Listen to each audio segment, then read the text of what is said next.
Hi, everybody. My name is Bella, and today I will be showing you how to set a Seder plate and saying a little bit about the etymology behind it. So, a Seder plate is the centerpiece on a Seder table during the holiday of Passover or Pesach.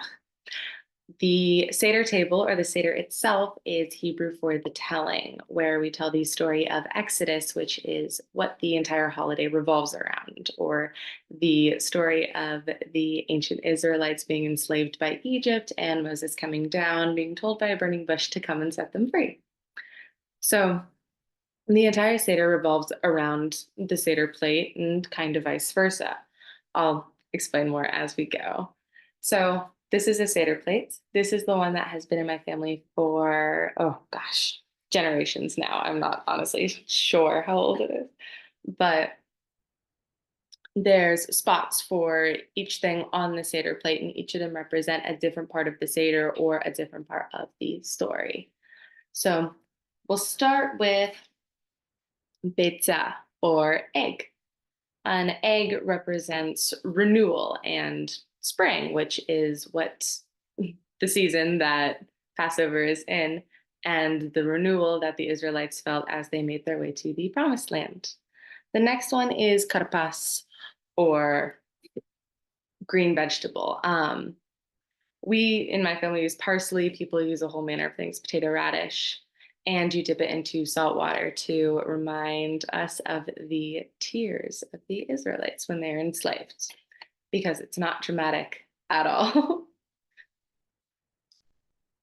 Next up, we have chazeret, which is a herb that can easily turn bitter. A lot of people use lettuce. My family uses celery, tomato.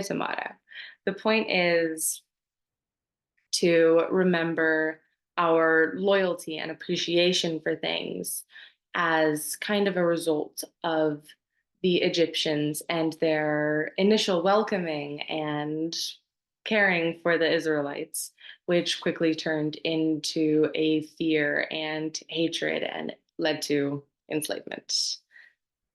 Again, not dramatic at all.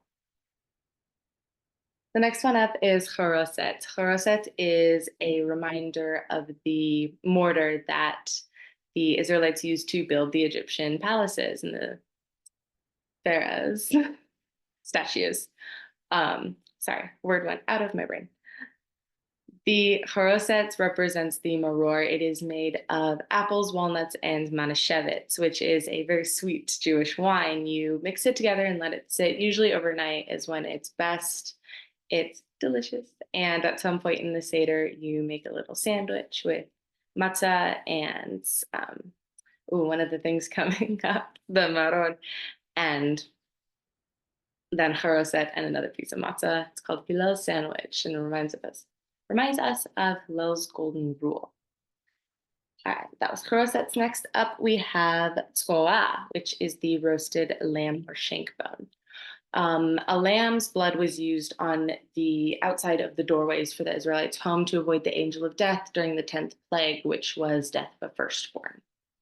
We roast the lamb bone as a tribute to the royalty of Egypt, who usually had their meat served to them roasted.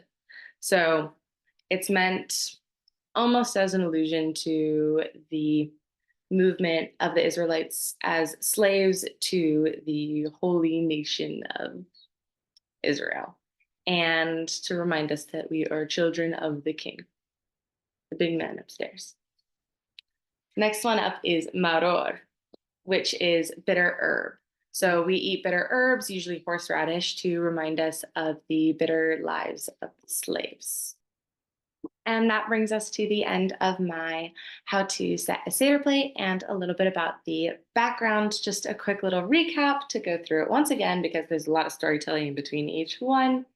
You start with the, upside down, Betza or egg to represent renewal, the karpas or bitter or green vegetable to dip in the salt water for the Seder, the chazeret to remind us to be appreciative and loyal, the choroset to remind us of the mortar, tzroa as a tribute to the royalty and to remind us of the 10th plague to always be wary, and the Maror to represent the bitter lives of the slaves during that time.